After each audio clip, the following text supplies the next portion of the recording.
Thanks so much. And we're joined now by Notre Dame's own Joey Quinones. He just finished an incredible feat we're calling the Irishman. It's an incredible feat of endurance. Of course, like an Ironman, 2.4-mile swim. There he is in the water early this morning. He started at 8 o'clock and then transitioned to the bike right here at Duncan Student Center, 112 miles on the bike, and then finishing it up with a 26.2 full marathon to end the Irishman. And he just finished moments ago. You're seeing it right here. Joey, congratulations. Thanks so much for being on set. And you're standing up. You're looking good, my friend. Thank you. Appreciate it. So walk me through those last seconds there when you heard the paddles and you heard the guys from Fisher Hall. What was that like? Oh, it was excellent cadence. Like when they were banging the oars, like it was just step for step able to get down there. So had to run home. Walk us back through the entire day and what it was like and how you made the decision to even do this in the first place. Talk about that decision first.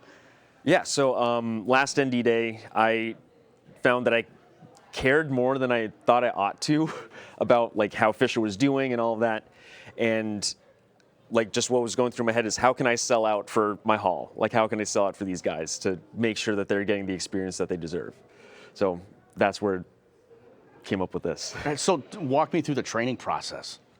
So around October, I had a previous event that I was doing. So I started running, swimming, biking more. I also coach for the boxing club, men's and women's boxing clubs. And so just kind of before practice, after practice, just getting the time in where I could. Like it's a very variable job, so I can have to be on call at most times. So it's a lot of early morning runs, a lot of late night runs, and everything in between. So about the day itself, you know, what were you most apprehensive going into the day about, and was it what you thought it was going to be? Yeah, probably the bike. I haven't done 112 on the bike before, so it was just kind of a question mark. I knew that I could suffer on my feet. I knew that once we get to the run, we're good. And I don't think that I haven't had too much time in the pool, so like just after today, felt really great with it, though. Well, I believe from experience, I think 2.4 miles in the pool is like 142, 144 laps. Is that right? Oh, around 160. Yeah. 160? Yeah. What was that like in the pool?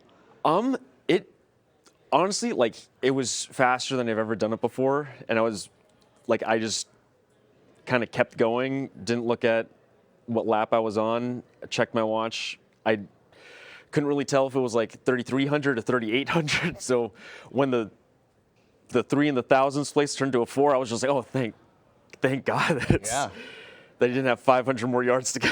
And you never broke pace running. I mean, you ran the entire marathon, right? Yeah.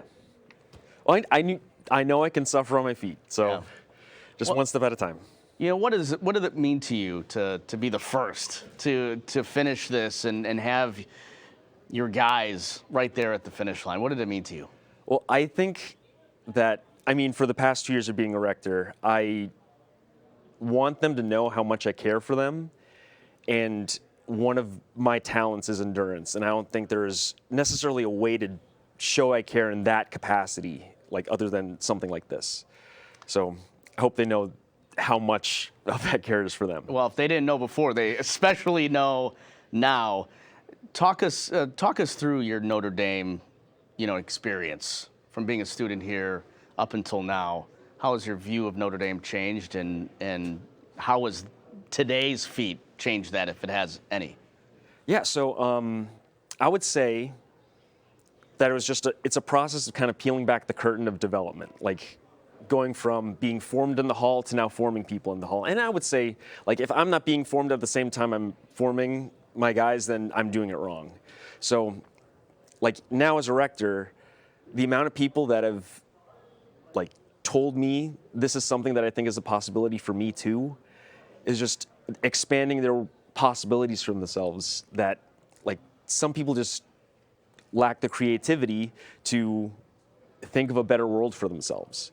So now, like, hopefully seeing someone pretty close to home do it, they'll think that, like, maybe it's possible for me too. So there's maybe a multi-part question here. Number one, are you committing to doing it again next year? And if you do it again next year, what about some of your guys from your hall doing it with you?